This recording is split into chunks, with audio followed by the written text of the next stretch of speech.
বিশ্বকাপ ফুটবল খেলা দেখা যাবে কিনা?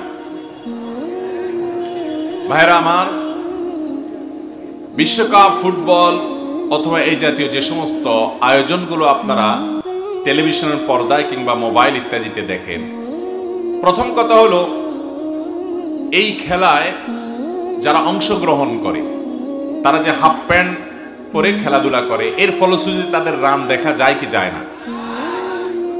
আর জমহুর এবং সংখ্যাগরিষ্ঠ সারা বিশ্বের স্কলারদের মত হলো রান এটা মানুষের সতরের অংশ, এই সতর ঢাকা ফরজ, সতর ঢাকা, আর শরীরের যে অংশ ঢাকা ফরজ সে অংশের দিকে তাকানো হারাম, সে অংশের দিকে তাকানো কি? তাহলে এই খেলা দেখতে হলে সে অংশ দেখা লাগে কি লাগে না? লাগে। এক। দ্বিতীয়ত হলো এই তথাকথিত বিশ্বকাপ খেলা দেখার জন্য আপনি যখন টেলিভিশনে কোনো পর্দার দিকে চোখ রাখেন তখন কি শুধুমাত্র এই খেলাই আসে নাকি খেলার সাথে অখেলা আরো বেশি আসে? আসে কি আসে না? সেখানে অশ্লীল নানান দৃশ্য চোখে পড়ে কি পড়ে না? আপনি কি ওই দৃশ্য আসার সঙ্গে সঙ্গে চোখটাকে সরায় রেখে আবার খেলা আসলে তখন দেখবেন, এরকম কোনো সুযোগ আছে? নাই। প্রতি মুহূর্তে মুহূর্তে হয়। এইভাবে এই খেলা দেখা সম্ভব যে আমি একবারও হারামের দিকে তাকাবো না, আমি নিজেকে বাঁচায় রাখবো, শুধু আমি খেলাটাই দেখবো, এভাবে দেখার কোনো সুযোগ আছে? নাই। তো যেদিকে তাকালে হারাম করতে, হারামে লিপ্ত হতে বাধ্য হয় সেদিকে তাকানো হারাম, সেদিকে তাকানো কি জায়েজ নাই। তৃতীয়ত, এই খেলা দেখতে গেলে মিউজিক শোনা লাগে না লাগে না? শুধু লাগে না, বরং বড় অংশ যুগে বিভিন্ন বড় অংশ জুড়ে অ্যাডভার্টাইজের নামে নানা নামে বিভিন্ন হারাম জিনিস আসে নাকি আসে না? এর পাশাপাশি আজকাল আমাদের দেশে বড় বড় পর্দা যে খেলা হয়ে থাকে, বিভিন্ন জায়গা মোড়ে মোড়ে খেলা হয়ে থাকে, মিডিয়াগুলো যুবকদের মধ্যে, তরুণদের মধ্যে যে উন্মাদনা সৃষ্টি করেছে, এই উন্মাদনা এবং যুবকদের মধ্যে এই যে আসক্তি তৈরি করা হচ্ছে, এর পেছনে নানামুখী জুয়ার বিজনেস আজকাল প্রতিষ্ঠিত হয়ে যাচ্ছে। কোন দল জিতবে এটার উপরে বাজি ধরা হয়।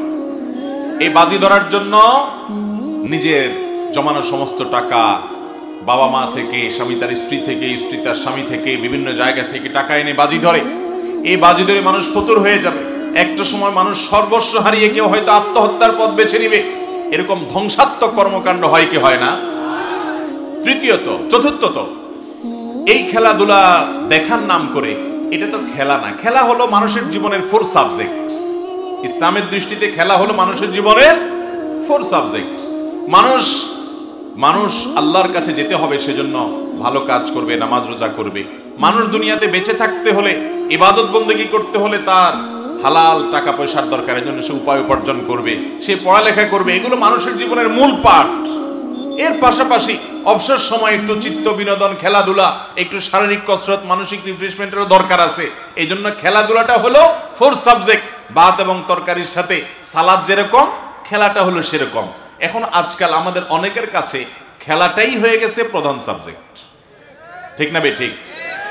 তার ফেসবুক জুড়ে খেলা ছাড়া আর কিচ্ছু নেই, তার শরীর জুড়ে ওই পছন্দের দলের জার্সি ছাড়া আর কিছু নেই, তার বাসা জুড়ে, তার মাথা জুড়ে পছন্দের দলের পতাকা ছাড়া আর কিছু নাই। গভীর রাত জেগে সে কোনোদিন পড়ালেখাও করে নাই, গভীর রাত জেগে সে কোনোদিন বাবা মার সেবাও করে নাই, গভীর রাত জেগে কোনোদিন সে নামাজের জন্য অপেক্ষাও করে নাই, কিন্তু গভীর রাত সে খেলার জন্য জেগে আছে, ঠিক না ঠিক? অতএব এটা খেলা নয়, এটা শুধু খেলা নয়, এটা হলো ঈমান হরণের খেলা। এটা হলো মুসলমান যুবকের চেতনাকে ধ্বংস করার খেলা।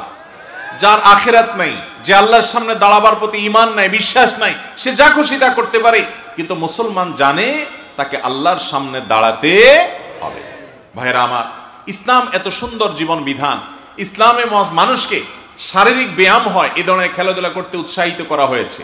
আপনি দৌড়াদৌড়ির প্রতিযোগিতা করেন, আপনি সতর যাতে উন্মুক্ত না থাকে সেভাবে 3/4 প্যান্ট ইত্যাদি পরে আপনি হাডুডু খেলেন, আপনি নিজে ক্রিকেট খেলেন, সেখানে যেন হারাম কোনো কিছু না থাকে।